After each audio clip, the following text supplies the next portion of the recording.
हमारी ज़िंदगी में सबसे बड़ा बोझ प्रॉब्लम्स नहीं होती, बल्कि उनके बारे में हमारी सोच होती। एक बार की बात है, एक आदमी था। वो हर छोटी बड़ी बात को लेकर ओवरथिंक करता था। उसकी लाइफ प्रॉब्लम से भरी हुई लगती थी। एक दिन किसी ने उसे बताया कि एक पहाड़ पर एक सिद्ध महाराज रहते हैं, उनके पास शायद तुम्हारी प्रॉब्लम्स का सल्यूशन। वो तुरंत वहाँ पहुँच गया। उसने महाराज से कहा कि महाराज, मैं बहुत ओवरथिंक करता हूँ, इसका कोई सल्यूशन बताइए।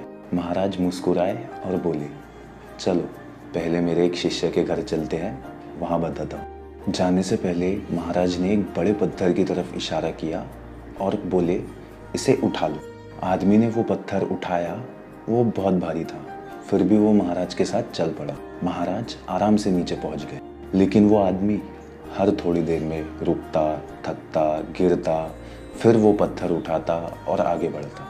शाम तक जब वो नीचे पहुंचा तो देखा महाराज पेड़ के नीचे शांत बैठकर आराम कर रहे थे। वो गुस्से में बोला, आप यहाँ बैठकर आराम कर रहे हो और मुझे इतना भारी पत्थर उठा के लाने के लिए बोल दिया। महाराज शांत स्वर में बोले, मैंने तुम्हें पत्थर उठाने को बोला था, साथ लाने के लिए नहीं। तुम चाहते तो उसे वही रख सकते थे, मगर तुमने पूछा ही नहीं। तुमने बिना सोचे उस बोझ को अपने साथ उठा लिया और पूरा दिन बर्बाद कर दिया। फिर महाराज बोले, जिंदगी की प्रॉब्लम्स भी इसी पत्थर की तरह होती है। हर प्रॉब्लम्स को उठाना ज़रूरी नहीं होता और हर बात को सोचना ज़रूरी नहीं होता। और तब उस आदमी को सारी बातें समझ आई।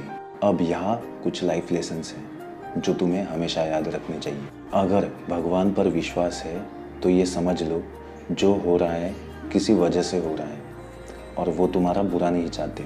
जो होता है अच्छे के लिए होता है। ये सिर्फ एक लाइन नहीं, माइंडसेट है। हर प्रॉब्लम से पहले ये पूछो, क्या ये प्रॉब्लम सच में उतनी बड़ी है जितना बड़ा मैं उसे बना रहा हूँ? और अगर सल्यूशन नहीं मिलता तो उसे वही छोड़ दो। और सबसे इम्पोर्टेंट, क्या मैं उस प्रॉब्लम का रीज़न हूँ?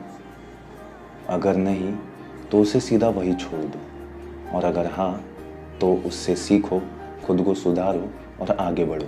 प्रॉब्लम्स कभी इतनी बड़ी नहीं होती जितना बड़ा हम उसे अपनी सोच से बना देते हैं। अगर तुम भी ओवरथिंक करते हो तो इस वीडियो को सेव करो और अपने उस दोस्त को भेजो जिसे इसकी ज़रूरत है।